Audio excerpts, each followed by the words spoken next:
ادامه گفتارهای رادیوی فرهنگ.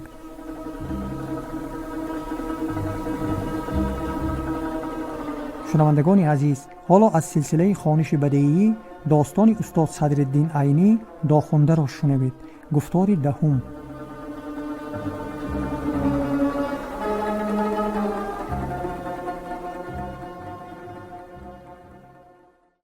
عظیمشاه از پیش بیمار برآمد و بعد از ساعتی امام و ارباب را همراه گرفته آمد و یادگار را هم که از حولی بسری زمین پارو میکشاند جیغ زده: مان، کار دنیا هر وقت می شود.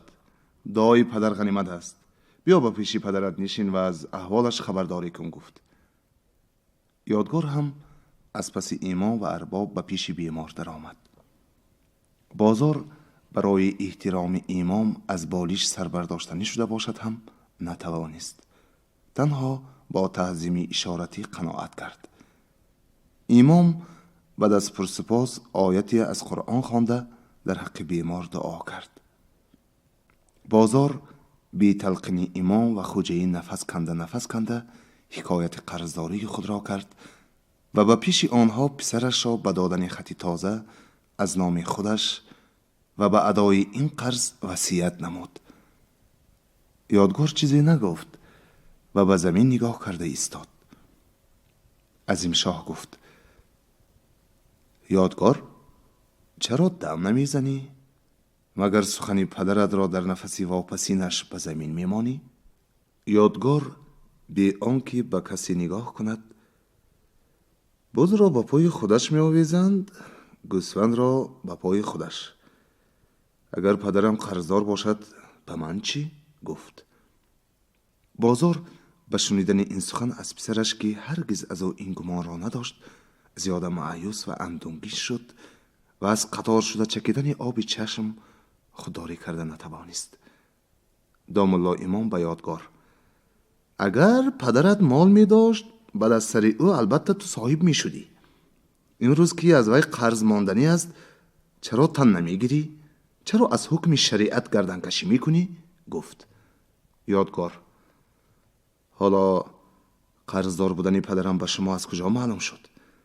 من همین قدر را می دانم که ما پدر و پسر 10 سال باز به این کس کار می کنیم. نابودکاری نکردیم، توی نکردیم، معرکه و مورد دیگری را هم از سر نگذراندیم. پدرم در سال اولی خدمتگاریش تنها 2 گوسفند را گم کرده بود است.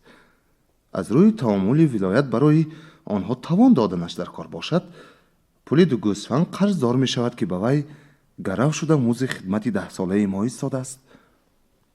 پس به چه سبب پدرم اینقدر مبلغ کلان قرضدار شده ماند؟ نه، من این حسابی همدونه را تنگ گرفته نمی توانم. از سخنهای یادگار علامتی اسیان، علامتی گردنکشی هویدا بود. خوجین سخت ترسید و اندیشه می کرد که اگر یادگار به رازگی خود خط ندهد از وی بازوری خط گرفتن هیچ فایده ندارد، زیرا اینجا مال و ملک ندارد و دلبستگی دیگر هم ندارد. اگر بعد از سر پدرش گریخته رود از خط خشک به من چی حاصل؟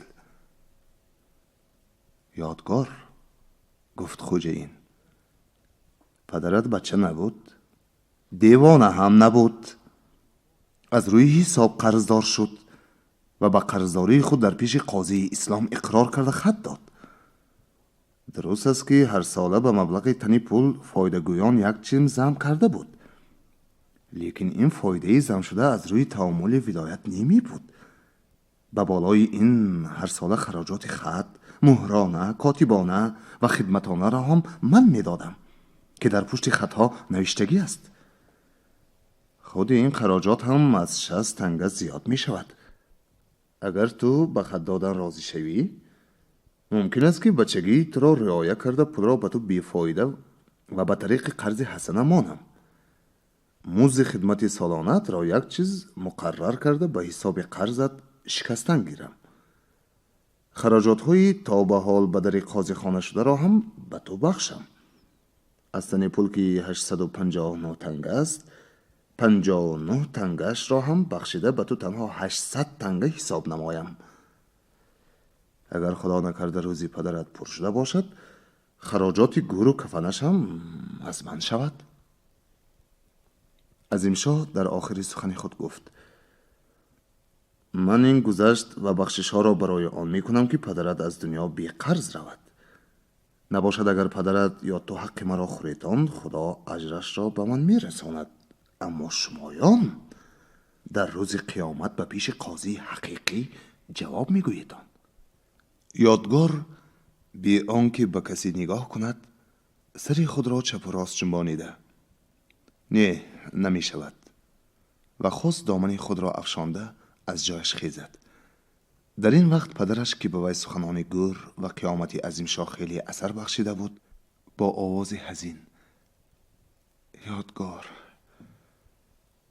پسرم یادگار، به من نگاه کن، گفت. یادگار برگشته به جای خود نشسته به پدرش نگاه کرد که اشک حسرت از چشمان او میریخت. بازار با این حال چشمش را به چشم پسرش دوخت قدری ایستاد. این نگاهی مأیوسانه، این نگاهی اندوهگینانه، این نگاهی مشفقانه که در عین زمان بازاری و تولا از پسر خود شفقت و مرحمت میپرسید، به دل یادگار بی اثر نماند. این نگاه چنان نگاهی بود که اگر با این حسرت، با این یأس به سنگ می افتاد، آب می کرد. چه جای دلی پسر که با این همه خشمگینیش در حق خوجین به حالی پدر می سوخت. بازار وقتی که به اثر کردن نگاه خود به دل پسرش قناعت حاصل کرد گفت: مگر راضی می شوی که حق الابد را به گردن خود ببرم؟ مگر راضی می شوی که مرده من در کوچه ماند؟ یادگار به این نگاه و به این گفتار پدر تا باور کردن نتوانسته: خب، برای رضای خاطر شما راضی شدم، خط کنن، گفت.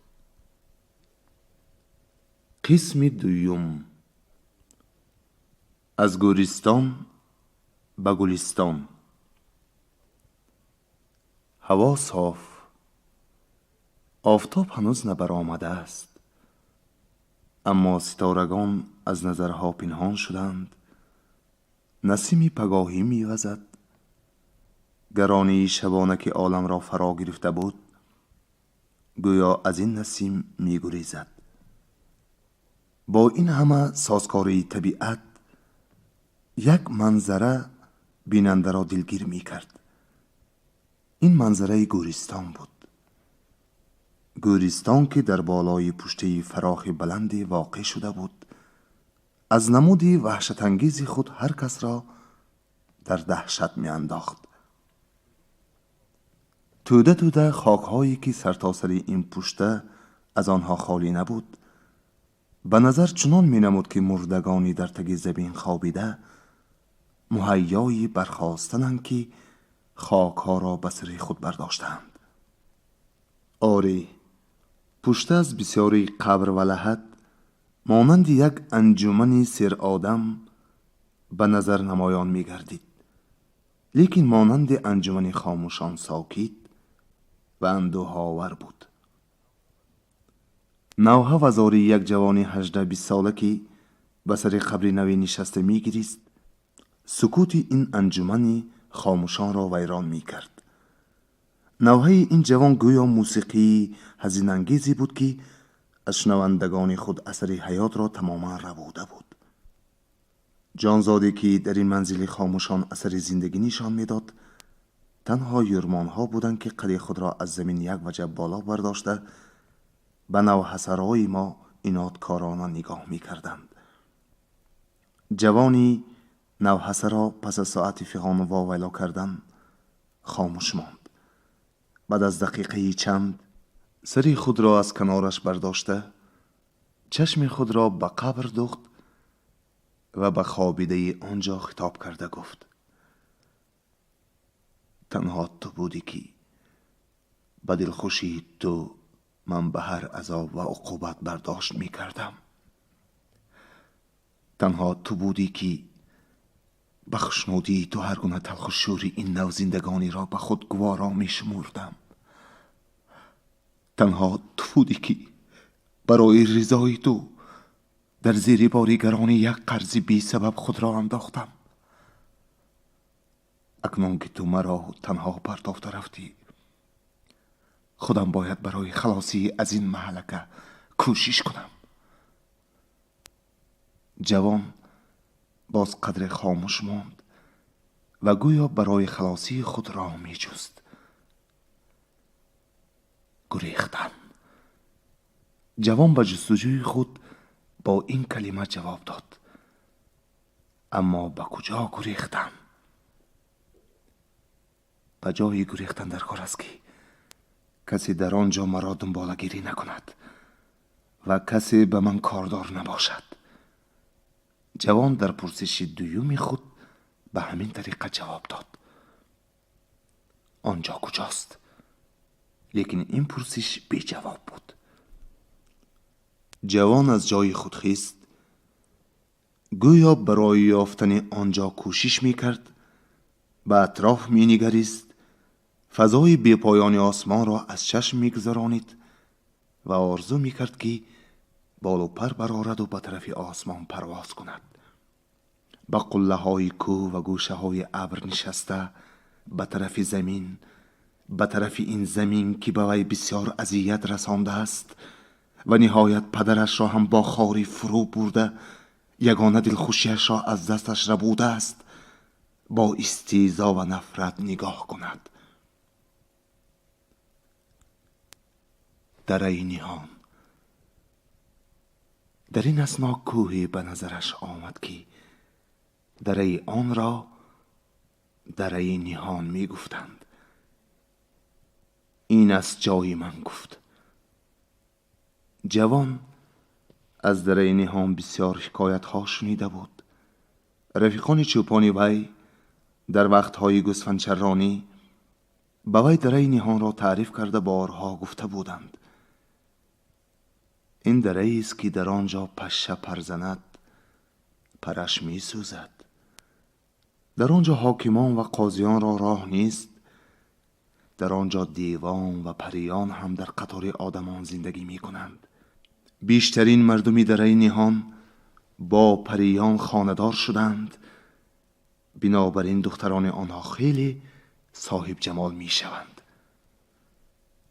جوان چیزهایی در حق دره نهان شنیده خود را از خاطر گذرانیده خود به خود تبسم می کرد.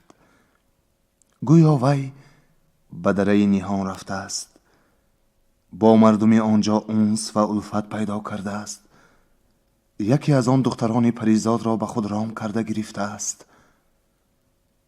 در این حال این جوان نه تنها از مهلکه‌ای که در آن افتاده بود خلاص می شود، بلکه به ضمن این به جای راه می یابد که در آنجا با پریزادان عمر به سر می برد.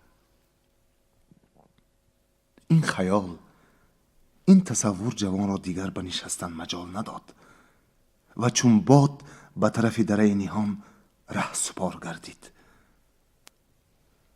جوان امروز را در راه گذرانیده شب هنگام به درآمدگاه دره رسید. به بالای تخت سنگ آسوده خوابید.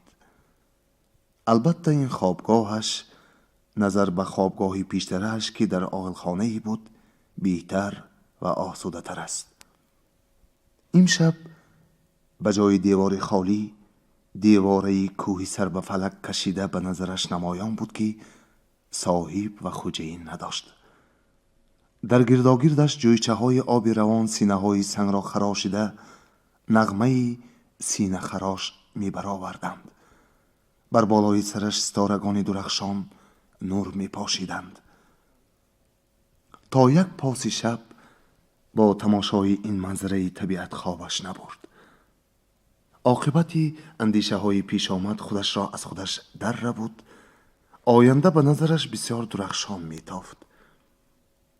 به درون دره به سر کوه در میانه درختان کوهی آزادانه سیر و گشت می نمود. هر طرف چشمسار، هر طرف جویبار، جوانان سرود می گویند، دختران می رقصند. این جوانان همه نیکو سیرت، این دختران همه پری صورت. جوان وقتی سر برداشت که آفتاب به قله های کوه پرتو افکنده است. آن همه دیدگی هایش خواب و خیال بودند که در حقیقت هنوز از آنها اثری نیست. اما عجب خواب خوش، طرف خیال شیرین. از جای خیست، با آبی روانی که از پهلوی خوابگاهش میگذشت دست روی خود را شست. با وجودی کوفتگی راه دیروزه خود را امروز از پیشتر با قوتتر و پرزورتر میپنداشت. لیکن گرسنگی خاطرش را پریشان می داشت. چیزی یابد که بخورد، دیگر غم ندارد. در جستجوی خوردنی به هر طرف می نگریست. چشمش به علفی سبزی کوهی افتاد. دیگر غم نماند. یک چند بیخ سبزی را از زمین کشیده گرفت، با آب شسته خایید. اندک بوی نافارم داشت، با وجود این طعمش گوارا بود. با این چند بیخ سبزی نفسش را آرام داد و باز به راه درآمد. اکنون وی به شهر خود، به دیار خود می رفت. به دیاری می رفت که در آنجا هیچ تهلکه وی را دنبالگیری نمی کرد. راه و منظره های دره نیهان به جوانی تنها گردیما خیلی خوش آمد.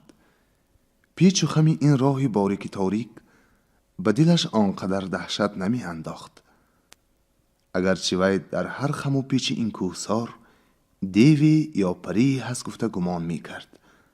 از آنها نمی هراسید، زیرا نظر به افسانه های شنیدهش این دیوان و پریان به آدمی ران شده بودند و پناهندگان خود را از هر گونه تهلکه حمایت می کردند. این جوان که گریزه شده به اینها التجا برده آمده ایستاده است، چرا ترسد؟ دور نیست که در نزدیکی با اینها خویشی پیدا کند، یعنی از اینها زن خواهد و داماد شود. از راه تنگ و تاریک به میدان فراخ و روشنی دره برآمد. هر جا درختان ارچه سایه می انداختند. جویچه های آبی مصفا از پای درختان قطار زیبا روان بودند. سبزه های رسیده و سیبرگه های دمیده گویا قالین سبزی بودند که به کنار این جویبار و زیر این درختان قطار گسترده شده بودند. نه، این گلستانی بود که طبیعت برای سر و گشت این جوان بی خانمان از گورستان گریخته ما آمادهش کرده بود. جوان از شادی دیدن این گلستان گل می شکفت و به دل خود این است باغ من می گفت. جوان می خواست پیش رود، لیکن بسیار مانده و کوفته شده بود. بنابراین به کنار سنگلاخی نشست، سر و روی خود را شست، گوش و بینی خود را از خاک و چنگ راه پاک کرد و به همین حال ساعتی به رویش آب نگاه کرده ایستاد. آب چون آینه مصفا بود. پس از آرام یافتن لپیشی که هنگام دست روی شویی پیدا شده بود، جوان عکس روی خود را در این آبی آینه مثال دید. حیرت! پیش از این هم جوان عکس خود را در خانه خوجین خود در آینه‌ای که زنی آن در وقتی موی بافی به دیوار راست میماند دیده بود. لیکن در آن وقت روی خود را پژمرده، چشمان خود را افسرده و حالت خود را پریشان و پراکنده یافته بود. اکنون چی؟ اکنون رویش چون سیبی رخش می درخشید، چشمانش مانند ستاره سحری نور می پاشید، از لبانش علامت شادمانی و خرسندی با یک تبسمی بی سبب نمایان بود. بر روی لب بالایش یک خطی سیاه به شکلی کمان کشیده شده بود. چون نیک نگریست، این خط نبوده است، بلکه نقطه های بسیار ریزه سیاه به هم پیوستند که در نظر اول مانند خط نمودار می شدند. در حقیقت این خط یا نقطه در غایت زیبایی بود و بر روی لبی که از تأثیر شستن با آبی سرگلابی رنگ می‌داد بسیار شنم افتاده بود. این موی لبی نودمیده بود که جوان این را به هیچ چیز مانند کرده نمی‌توانست. اگر این جوان یک جوانی در مکتب و مدرسه ها خوانده یا که پردیده می بود، می دانست که این موی لبی نودمیده خودش به افشان مشکینی مانند است که مانی قلمانی شرق با قلم موین بر روی کاغذ خطایی ابریشمی افشاندند. لیکن وی این گونه چیزهای ساخته را ندیده بود. شکل و شمایلی جوان به نظر خودش خیلی زیبا نمود. وی گمان میکرد که به سبب نزدیک رسیدنش به دیار پریان صورتش هم به صورت آنها نزدیک شده است. حس جوانی، خیالهای شیرین، امیدی آینده جوان را تماما در عالمی دیگر انداخته بودند. یک بار جسته از جای برخاست و لبلبی سنگلاخ به رفت آب نگاه کرده روان شد. کجا می رود؟ به جایی می رود که زودتر در آنجا با آدمیانی پریزاد وا خورد و به آنها شناسا شود. این سو الفت پیدا کند. اگر بختش مددگار شود، یکی از آن دختران پریزاد را رام خود گرداند. خودش هم بد نیست. سر و صورت خودش را که حاضر در آب دید، دریافت که برای به دست در آوردن یک دختر بسنده است. با این خیالات شیرین پیش رفتن گرفت. ناخواست چی را دید؟ خواب است یا خیال؟ دختری پری پیکری ماه سیمای را دید که به لب چشمه نشسته کدوی آبکشی خود را از آبی چشمه پر می کند. این نه خواب است و نه خیال. این حقیقتی است که به پیش چشم خود در روزی روشن می بیند. اول از پیش رفتن ابا کرده دقیقه چند به جای خود ایستاد. باز به خود اندیشید. این بختی من است که به پیشوازی من برآمده است، یا اینکه من به وی راست آمدم؟ پس ابا کردم برای چیست؟ باز پیش رفتن گرفت. چشم دختر هم به وی افتاد و به اندیشه که بودن این مهمان ناخوانده به وی با نگاهی حیرت می نگریست. پس از نزدیک آمدن جوان دختر دانست که وی اینجایی نیست. تو کیستی و از کجا می آیی؟ دختر پرسید. یک کسی مسافرم، از سر جوی می آیم، گفت جوان. دختر از این جواب در حیرت افتاد. تا حال از سر جوی آدمان قاضی یا شاگرد پیشگانی حاکم می آمدند، اما قیافت این جوان به آنها مانند نبود. پس کی باشد و برای چی به اینجا آمده باشد؟ دخترک، برای چی اینجا آمدی؟ گفته باز پرسید. به پناه تو آمدم. به پناه من؟ ها، به پناه شما، به پناه اهل این دره آمدم. مگر گریزه هستی؟ گریزه هم گویم هم می شود. دختر کدوی آب خود را برداشت و خواست که برود. دید که جوانی مسافر به وی با نگاه التجا و پناهندگی می نگرد. گفت بیا به جای ما. جوان نیو نیستان کرده نایستاد. خب، گویان از دنبال او روان شد. چشم و ابرو، لب و دهن، رنگ روی این دختر چقدر دلربا باشد. موی سیاه دلیاویزش که به بناگوشش گذشته به دوشش افتاده بود همان قدر زیبا می نمود. دختر تیز می رفت و در سر هر چند قدم به دنبال خود نگاهی کرده گویا از حال میهمان خود جویا می شد. دل جوان هنوز به این دختر بند نشده بود، لیکن نگاه های گاهی آن گویا وی را به طرف خود می کشید و یا به دل او تخم محبت می کاشید. هر دو خاموش می رفتند. عاقبت دل جوان به این خاموشی تاب آورده نتوانست. خواست که سخنی در میان آرد، لیکن چی گفتنش را نمی دانست. به یک دختر ناشناس یک جوانی بیگانه چه هم گفته می توانست. با اندیشه بسیاری همین قدر گفته توانست که کدوی آب را من بردارم چی؟ تو مانده شدگی بر این می نمایی. دختر به خود آثار ماندگی نمی دید. با حسی دخترانه خود پی برد که مقصد این جوان از این سخن تنها گپ گشادن و با تکلیف خدمتی خوش آمد گفتن است. دختر پیش از آن که جواب دهد به وی نگاه تبسم آمیزی کرد، گویا با این تبسم پی بردن خودش را به مقصد وی معلوم نمود و گفت: نه، مانده نشدم. من هر روز 10-15 بار آب می کشم. از پای پرتای هایت معلوم می شود که به سبب از راه دور آمدنت خودت تو مانده شده ای. جوان در زیر آب و عرق خجالت ماند. سخنی نمی یافت که به وی جواب گرداند. باز خاموشی سر شد. پس از چند دقیقه به منزل نزدیک رسیدند. زنی که در آنجا به پیش آتشدان ایستاده بود: گلنار، تی استر پایمان، قریب است که از بیابید یک کفت، گفته دخترک را جیغ زد. دختر تیز تیز پای پرتافته در 2 دقیقه آب را به پیش آتشدان برده ماند و به دنبال خود برگشته نگاه کرد که جوانی مسافر یک چند قدم دورتر ایستاده به طرف خودش حیران حیران می نگرد. چرا ایستادی؟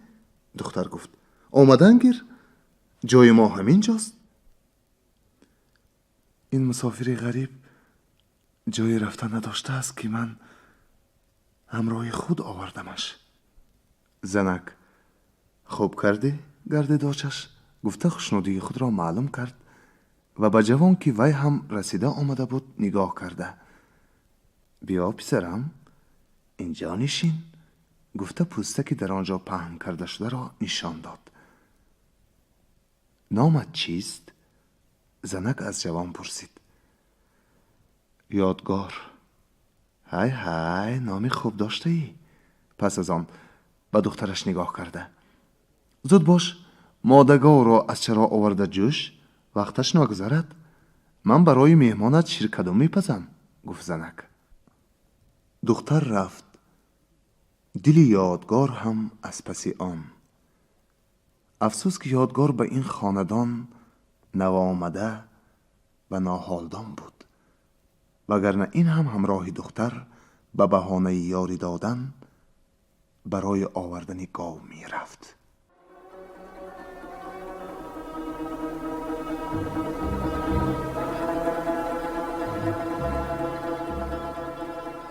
شما از سلسله خوانش بدیعی گفتار دهمی داستان استاد صدرالدین عینی داخوانده را شنیدید. راوی هنرمند حبیب الله عبدالرزاقов.